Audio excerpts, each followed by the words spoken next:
Welcome to Getting It Done Budget Home Repairs. Today we have a check engine light on our 2015 Kia Sorento. The first thing I checked was my engine oil. I pulled the dipstick out. There's all kinds of oil in the engine. I just wanted to be sure that was safe and make sure that that wasn't a problem, first of all. And then the next thing you can do, which could be the problem, and it's the least expensive problem that it could be, is when your check engine light is on, check your fuel cap. You know where you put your fuel in your Kia, the cap there.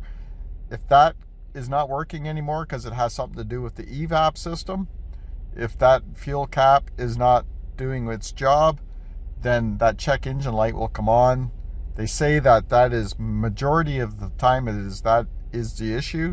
So what I did is I ordered a brand new fuel cap. So we're gonna replace the old one with the new one right now, and then we're gonna check our check engine light.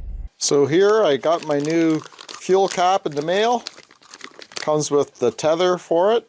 So we're just gonna unhook the old one here, snap this into place, and we'll try out our new cap and see if it eliminates our check engine oil light. So in here it's just a plastic tab that goes through a hole and then it expands. So what I did was it doesn't matter if it breaks because you're going to be putting in a new one anyway. So I just pulling this out like this, get a screwdriver in behind and just wiggle it, pops it right out like that. Take out your old fuel cap, get your new fuel cap,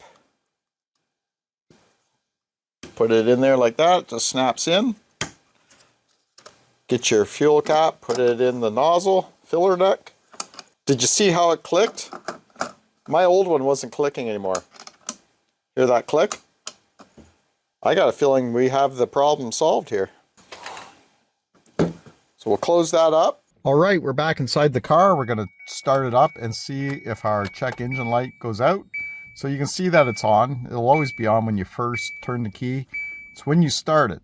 Hopefully it disappears. If not, we'll have to reset the check engine light. Oh, we're good. We're golden. So the light did, in fact, go out. If it didn't go out, we would have just unhooked one of the battery cables and then connected it again, and that would have took care of the check engine light. Make sure you check out to the left here. I'm going to put more 2015 Kia Sorento fixes and repairs there for you if you need them in the future. Thanks for watching, and we'll see you on the next one.